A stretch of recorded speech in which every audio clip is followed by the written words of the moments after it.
session in which we are going to focus predominantly in terms of technological advances with regards to pediatric endocrinology. And we know pediatric endocrinology is one branch which has witnessed a lot of changes.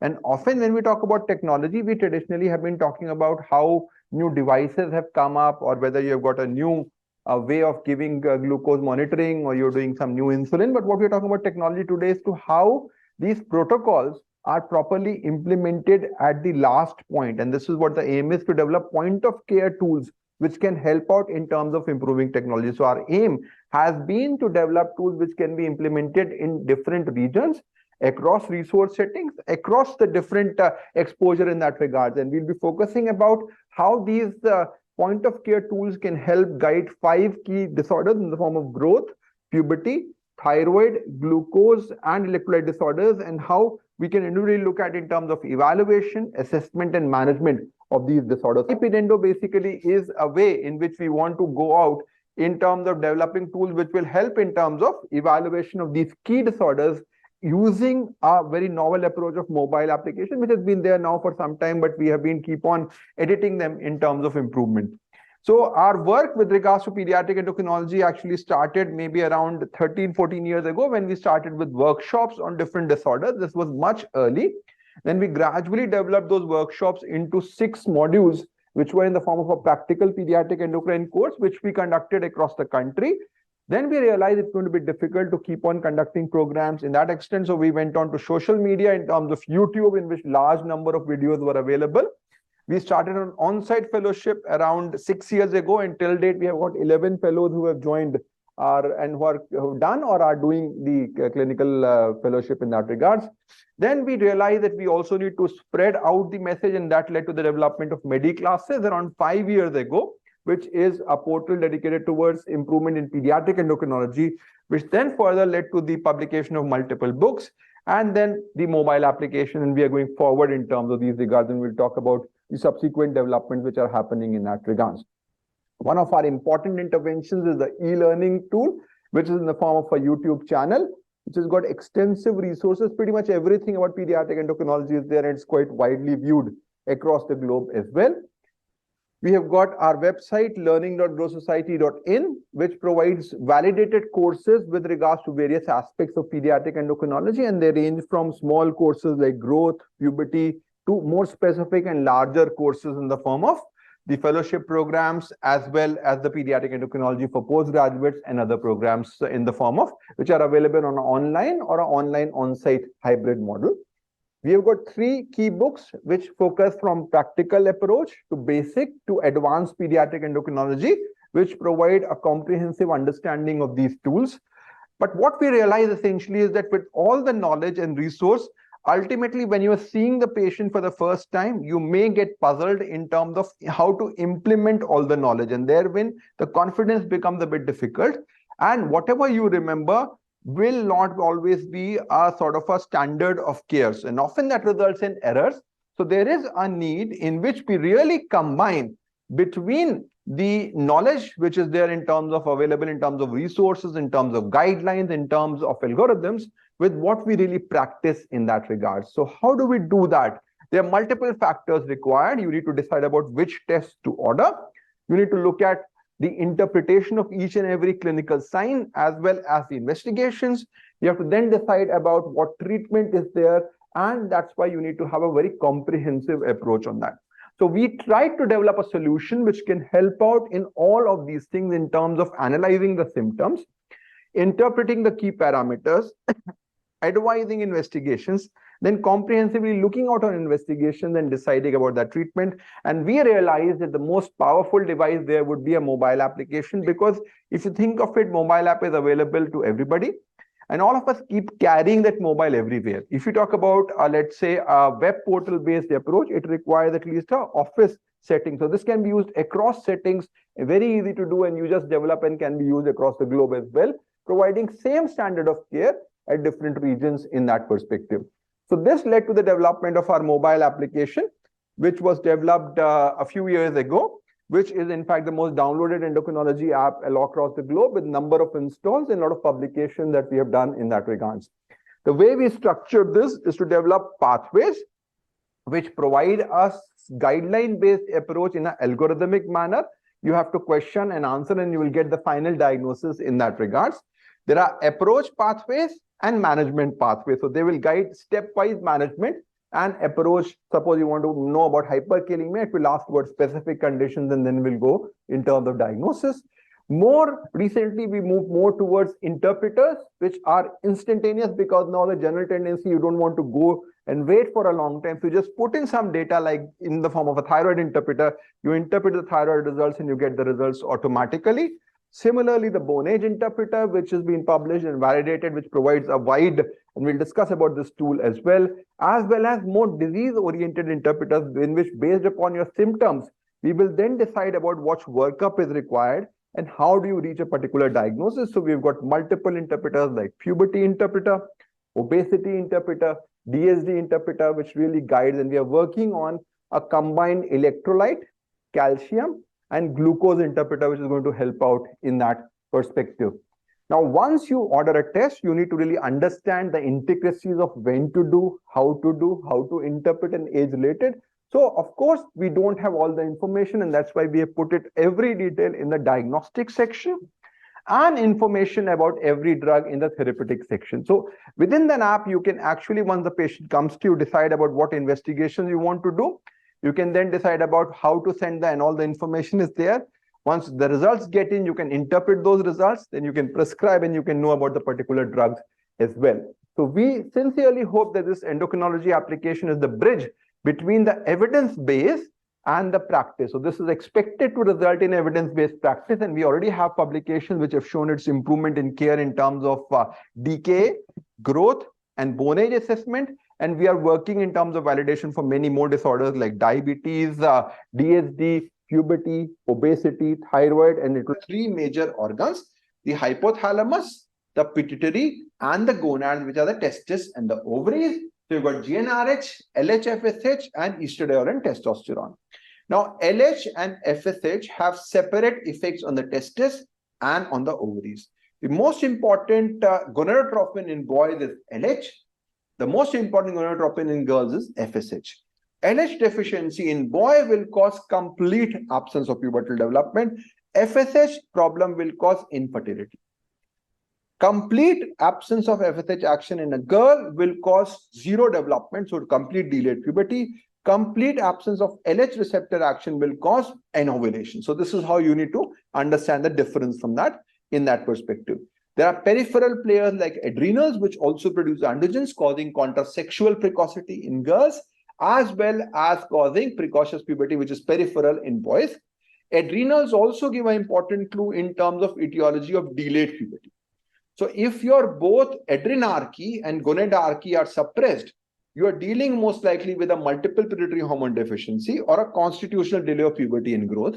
While if you have a normal adrenarche with absent gonadarche, that means you have pubic hair but no breast development, you think about a possibility of a central cause, a hypogonadotropic hypogonadism. So precocious puberty typically means that you have a problem in the central axis. Here your LH levels will be high.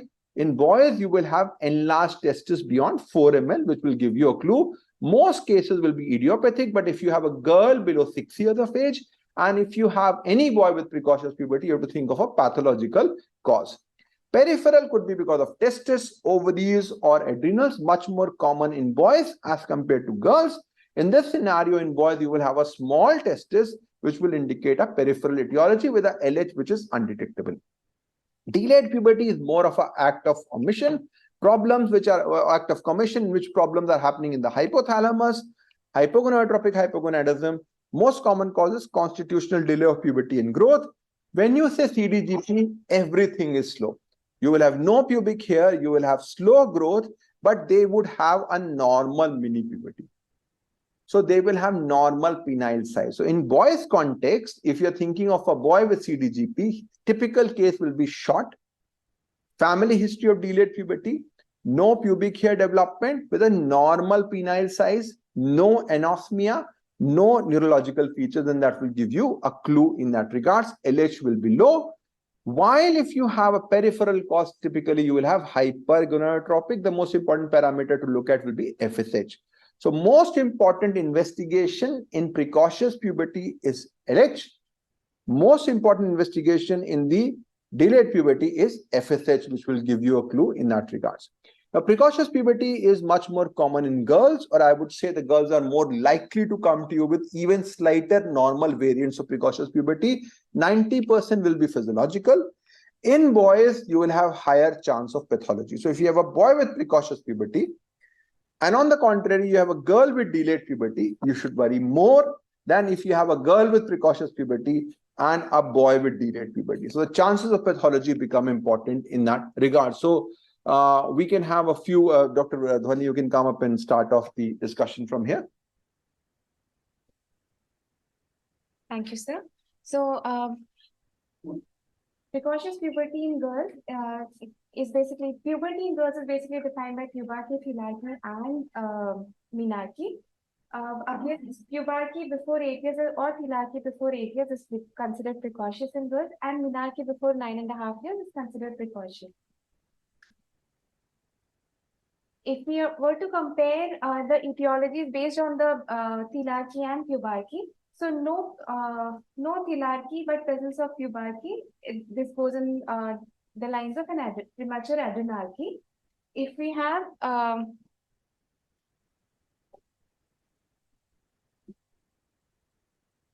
no thelarchy, no puberty but vaginal bleeding, then one must think of a local cause. If you have thelarchy but no puberty with vaginal bleeding, think of hypothyroidism importantly, that is the Van de Grunbach syndrome. And in a girl with thelarchy as well as puberty, one must think of a central precocious puberty. There are also incomplete forms of precocity which may be seen in girls. There may be an isolated thelarchy, which is often isolated, seen commonly in 1 to 3 years of age group. However, even in such cases, one needs to progressively follow them up for development of other features of puberty. Isolated puberty can also again be idiopathic, especially in the setting of an SGA child with rapid catch-up. But one must be wary of adrenal etiology that is producing more androgens and causing this puberty, which is this virilizing forms of CAH which may be picked up at this age, or an adrenal tumor, which is more sinister. Isolated vaginal bleeding, one must think of trauma, tumor, or abuse, which has to be ruled out in this setting. So, when approaching a child with precocious puberty, one must look at the extent of puberty, that is. If it is an isolated puberty, one must go for the DHEAS levels. Levels less than 40 micrograms suggest isolated puberty, and nothing needs to be done in such cases except following them up. Levels 40 to 135 microgram per deciliter suggest an premature adrenarche and possible insulin resistance, which may require treatment in that setting. However, much higher DHEAS levels, more than 135 micrograms per deciliter, need workup for an adrenal pathology, especially a CAH or adrenal tumor. If there is only an isolated vaginal bleeding, one must look for a local cause. And when the puberty is complete, or someone who presents to you with a thelarchy, it is more likely to be an isosexual precocious puberty. The most important or first investigation that one needs to look at is the bone age. If that is retarded, one must think of hypothyroidism and get a thyroid profile done in that setting. If the bone age is normal for chronological age, it could very well be a slowly progressive precocious puberty, especially seen in the 6 to 8 years age group in girls. Whereas if the bone age is advanced, look at the LH levels. If the LH levels are pre-pubertal, that suggests a peripheral production of testosterone or estrogen, and one needs to go for a peripheral imaging. Whereas if LH levels are elevated, this suggests a central precocious puberty. An important thing to look for is that MRI needs to be done to rule out a central pathology in girls less than 6 years old. We'll start off with the first case. 2-year-old girl with thelarchy, and precocious puberty is very common at this age group, and a lot of presentation will happen. Onset at 6 months ago. It looks like the parents said this looks like a slowly progressive. So first thing you would like to ask is whether the initial thelarchy has gone off or not, or it's a new onset. That is another thing to look at. And of course, it's slowly progressive. B3, P1, M0. So what do you think here in terms of the cause, Mani? Now, because there is no waxing waning case, however, in a 2-year-old, one must consider a peripheral cause as well. But in the absence of a waxing waning case, it could very well be an isolated thelarchy, which is common at this age. So one should look at the LH I think levels. the big thing here is that if you have some form of a very early onset organic central pathology, it's a very progressive disease. You would have menarche typically by 2 to 3 years of age. Similarly, if it's McCune, right, you would not have a long-term breast development without bleeding. So this 2 pointers will suggest more like a isolated thelarchy. She is having a normal height. There's no cafe on a spot. So what are you thinking now? Looks like an isolated thelarchy. I would like to, however, observe this child for progression. Would you like to do some workup as well? Yes, the LH levels. So we should definitely document, even if you're thinking, you cannot just reassure the parent and you know yourself also, because there's a 10% chance you may be having the start of precocious puberty. So if you go by our puberty interpreter, in which you just have to enter what is your breast stage, your age and height, it tells you, okay, you do these basic workups. You don't need to really worry about that, but do a workup. And what we found here is that your LH is low, but FSH is high. There is a very concern about this FSH value. This is expected in the given age group. So you tend to have a high FSH in this regard. Then ultrasound showed a small cyst, which was a microcystic appearance. So your diagnosis of isolated thelarchy was right in that situation. So you need to follow up. Now, 6-year-old girl with thelarchy for the last 1 month, and she looks tall for her age. Pubic hair is stage 1, B3, and bone age is 11 years. Is this isolated thelarchy? No, sir. Not only does the child have a thelarchy, there is also an accelerated bone age and height age, suggesting that the child, this is probably a central precocious puberty. We need to get the LH and estrogen, LH-FSH estrogen levels. So this looks like a progressive one because it's a very early onset and rapidly progressive. If you look at our interpreter, you're saying breast stage 3 and you're saying no pubic hair and the height is advanced and bone age is 11 years. Clearly, it would indicate that you would need a workup. It's most likely a rapidly progressive precocious puberty. So this, what we try to do is through this parameter is to be able to decide about whether it's a slowly versus rapidly progressive, normal versus abnormal puberty, whether you want to do evaluation or not. So in this case, you need to treat.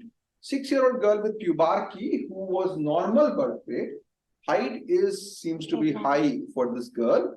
There is no breast development, but there is stage 3 pubic hair development. Is this a normal idiopathic pubarchy? No, sir. One would not expect such severe acceleration in the height SDS with simple precocious pubarchy. There needs to be evaluation for a more sinister cause, especially of an adrenal etiology in this setting. Yeah. So clearly in this scenario, if you're looking at stage 3 pubic hair development in a tall girl, you have to think of precocious pubarchy. And I would go a bit step further that will diagnose based upon the DHEAS level, whether it's most likely to be an exaggerated adenarchy. So DHEAS is 240. What do you think here now? So it is definitely in the highest most range. So 17 OHP levels and adrenal imaging become important here. So what we're trying to say is that if you have a SGA child who has some mild development and who is not very tall, you can say, okay, this looks more likely to be a isolated pubarchy, but this is more likely to be an exaggerated scenario. 7-year-old girl with vaginal bleeding, single episode, no breast, no pubic hair, vaginal mucosa is red. So a red vaginal mucosa suggests no prior estrogenization. Therefore, this vaginal bleeding is more likely secondary to a trauma, infection, or an abuse. So most likely a local cause. Yes. Again, our interpreter will again give you the clue that you have B1, P1, and your height seems to be all right. So this girl clearly is a isolated bleeding. You do not need to do a workup. And the workup was done basically just to prove to the parent that nothing is to be done. It was normal and referred for a gynecologist. 7-year-old girl again with thelarchy, but here she is short and she has got no pubic hair and she has got a lot of breast development and vaginal mucosa is pink. What do you think here? So as we can see, she has a breast stage 3, a severely compromised height and estrogenization of mucosa. In the setting of a precocious puberty, one expects an accelerated height. However, when the child is short, even in the setting of precocious puberty, one has to consider hypothyroidism in this setting. So any girl who is short with precocious puberty, short with ovarian cyst, always think of hypothyroidism as a possibility, and bone age will give you a clue in that perspective. And again, if you really look at these parameters, you will be able to consider the possibility here. So once you diagnose this, the next issue is in terms of management. So most scenario would be to use a GnRH analog. If it's clearly a central precocious puberty, you will use GnRH analog. There will, however, be an initial flare response. So do not treat everybody with GnRH analog if the onset is below 6 years of age, and 6 to 8 years of age with progressive puberty, then you should treat. So this will basically desensitize the pituitary. Continuous exposure will cause the levels to go down. So you have preparation which can be given every 4 weekly, 12 weekly, or even annually, which will help you out in this scenario. Now, adherence becomes important because every time if you're non-adherence, you will have a flare, and this may not be good scenario in that regards. Treatment will result in reduction in breast development, reduction in bone age acceleration and menarche, but you may have progression of pubarche, which is not to be worried about in this scenario. Now, you can also use medroxyprogesterone acetate, which is basically an agent predominantly only working at the level of uterus. It is not going to have any effect on growth. So it should be used only where you don't worry about growth, like intellectually compromised children who have precocious puberty, in which the scenario is there. So our therapeutic section will give you a lot of information about these parameters, including what is the dose, what are the effect, interactions, what a single scenario where you can understand about these parameters as well. What about boys? So you can come quickly on the boys. Like in girls, where during assessment of puberty status, we look at the telarche, pubarche, as well as the status of menarche. Two important parameters to look for in boys are the pubarche and testicular volume, because the stretch penile length has significant subjective errors. So pubarche, or an increase in testicular volume before 9 years, is defined as precocious puberty in boys. An increase in the testicular volume suggests a central cause of precocious puberty, whereas small testes with features of precocious puberty suggests a peripheral cause. An intermediate an intermediate increase in testicular size suggests an HCG secreting tumor, which may be responsible for features of precocious puberty, whereas a differential increase in size points towards a testicular tumor. So we have a 4-year-old boy with puberty, and the testicular volumes are big. It's like 12 ml. So what do you think here? This looks like a central cause of puberty. So one needs to look at the LH levels here. So most important investigation is LH. If the LH is more than 0.2, it suggests central. Less than 0.1 is peripheral. Otherwise, you will GnRH test. Now you find that the LH level is high. So this is central. Now you will start with GnRH analog. Anything else you want to do? Yes, one needs to look for the cause of why this child developed precocious puberty so early in life. So you have to do an MRI, which showed this. What is this? This is a hypothalamic hamartoma, and it is usually associated with such high LH levels at. So very early onset with very high LH levels. Think of hypothalamic hamartoma, which is a migrational defect. It is a normal tissue in the abnormal location. It's not a malignancy. It's not a tumor. It's just a migrational issue. So these GnRH neurons are not under the inhibitory controls of the various other neurons, and that's why they trigger precocious puberty in this regard. So hematoma is there. If you look at this case scenario, you will get that this is mostly a central precocious puberty based upon our application. 7-year-old boy with early puberty. Now here the difference is testis volume seems to be less. So again, you will go for LH levels. Yes. And if you go by the clinical diagnosis, it will give you peripheral precocious puberty. But let's go to the investigation. The LH is low. Testo is very high. So what are you thinking of? So again, here, because the LH, FSH are low, either it is and the testicular size is low. So one needs to think of an adrenal etiology for this precocious puberty. So this level of testosterone elevation is usually because of CAH, rarely because of adrenal carcinoma. These are the two things I like to really think about. So you found we got an imaging done, and remember, ultrasound may not be a good etiology, good test to really pick up the carcinoma. So here what we found was that there was a enlargement of adrenals. The 17-OHP was hugely elevated. So this is a 21 hydroxylase deficiency. You start them on treatment. What is your worry? in terms of what will happen to their course and height. As soon as we start treatment, the testosterone levels go down, and this triggers the LH-FSH levels, and the child enters the secondary triggered central precocious puberty. So at an advanced bone age, one should be ready for testicular volume to go up, and you will expect to give a GnRH analog as well in this scenario. Now, what about delayed puberty? Delayed puberty basically is a scenario. So how do you go forward in terms of girls? How do you define delayed puberty, Dhwani? So no tilarchy by 13 years, no menarche by within 5 years of tilarchy, and or no menarche by 15 years of age is what we define as delayed puberty in girls. Again, based on the tilarchy and pubarchy staging, if we have no tilarchy and only pubarchy, one needs to think of a GnRH deficiency in this scenario. If there is no tilarchy, no pubarchy, then one needs to think of CDGP or a systemic illness responsible for delayed puberty.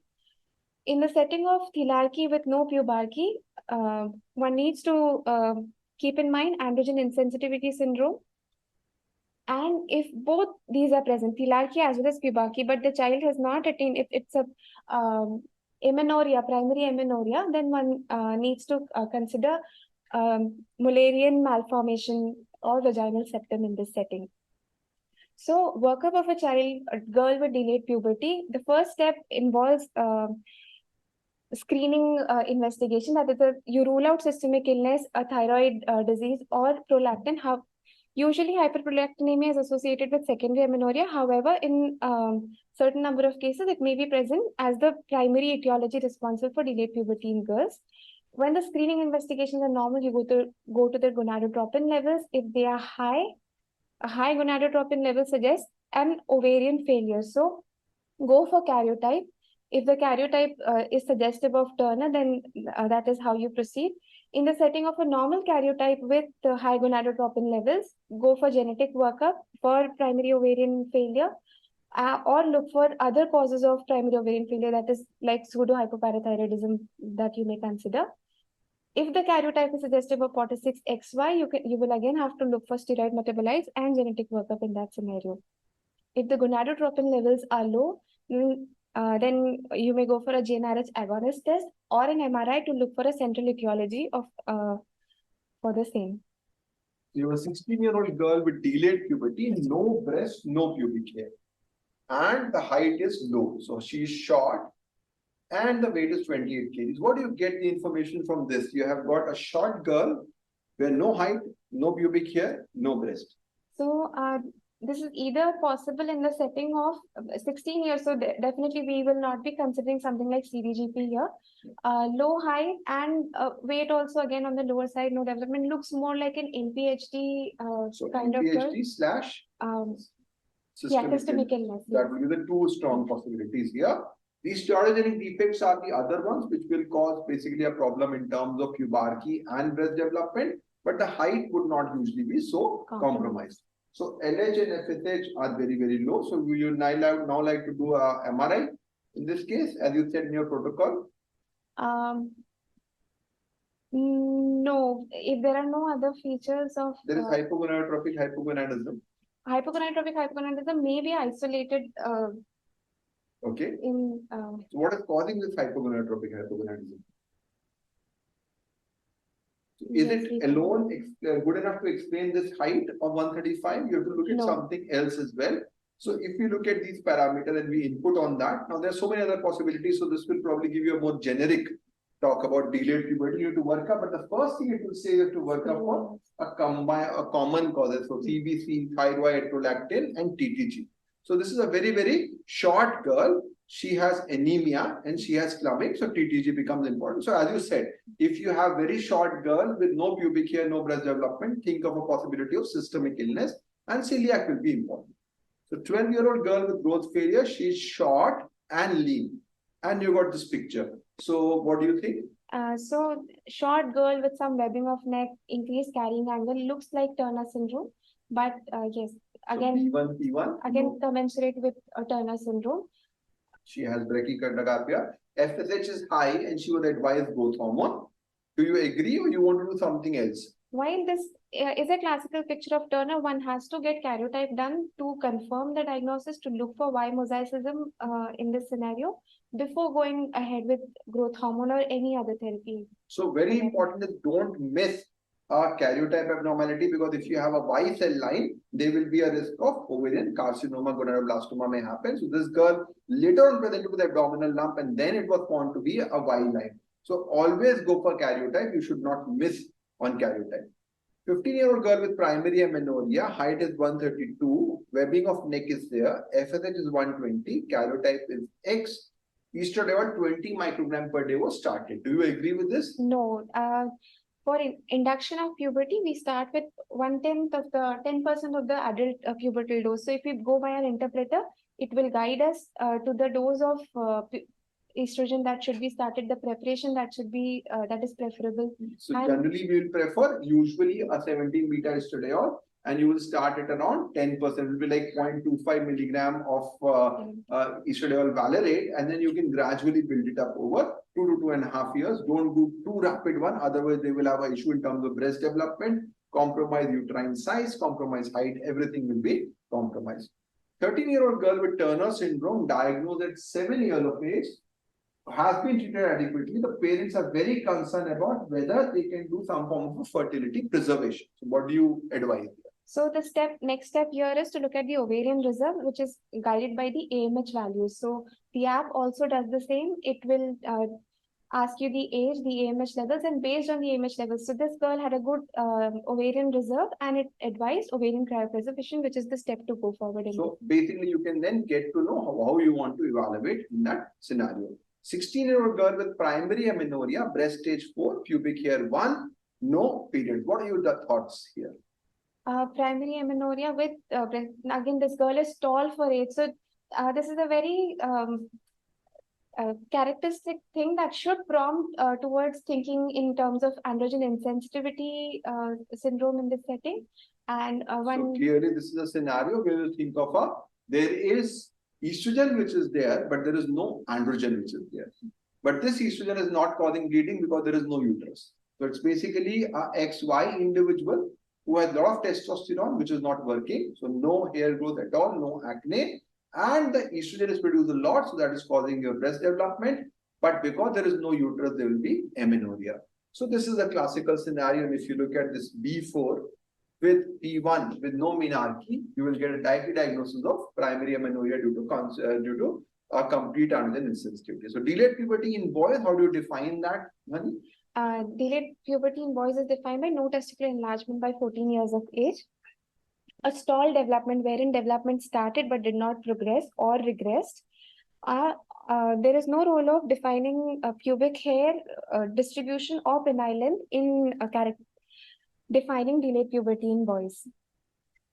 Similar to approach to delayed puberty in girls, the first step would always be to rule out a systemic illness in form of CBC, SGPT levels, serum creatinine, thyroid profile, and PTG levels. Micropenis, undescended testes, anosmia, synkinesia, or presence of CNS features go in favor of a more pathological sinister cause or a permanent cause of delayed puberty. The next step would be to look at the gonadotropin levels. High gonadotropin levels would again suggest a gonadal failure-like situation as we have previously seen in girls. So in the setting of high gonadotropin levels, look at the testosterone levels. Low testosterone levels will suggest something like Klinefelter syndrome, and karyotype will give you the answer to that.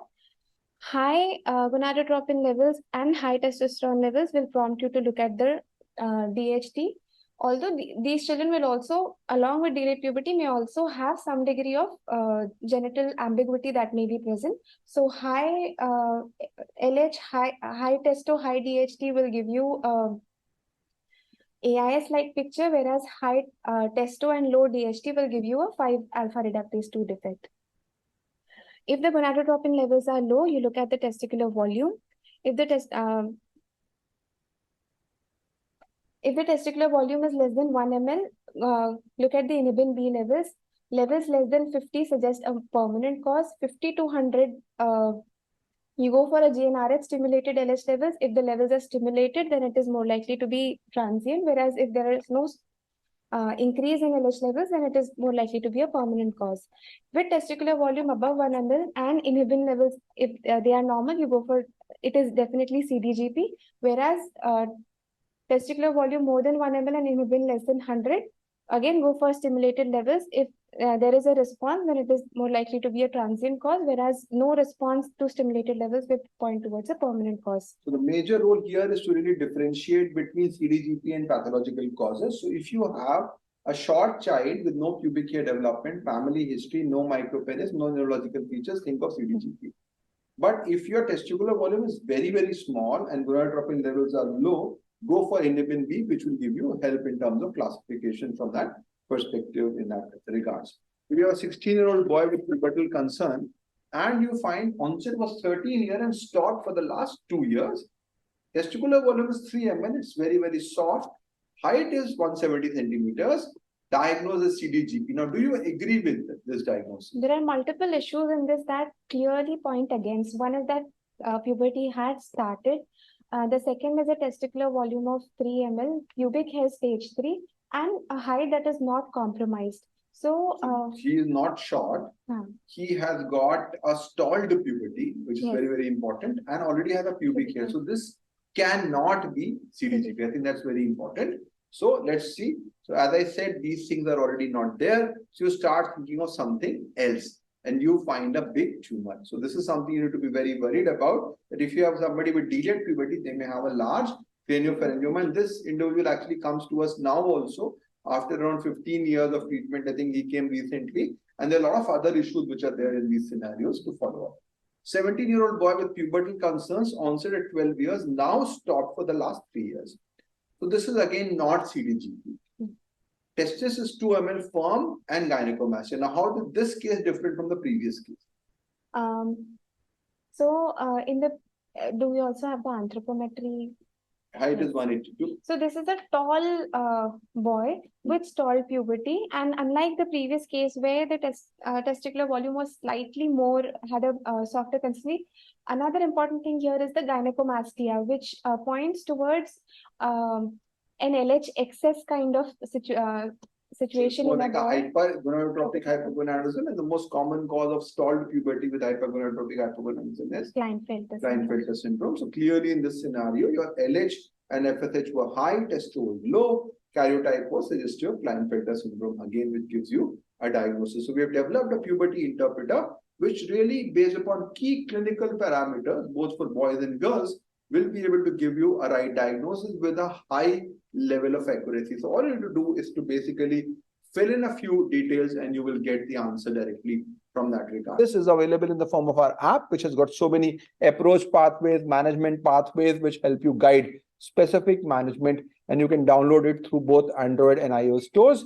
We also have the various courses for different groups, from the postgraduates to the fellows to the pediatricians, and we have got specific courses for the pediatricians as well as postgraduates in that regards. And of course, this mobile application will help you reach a diagnosis.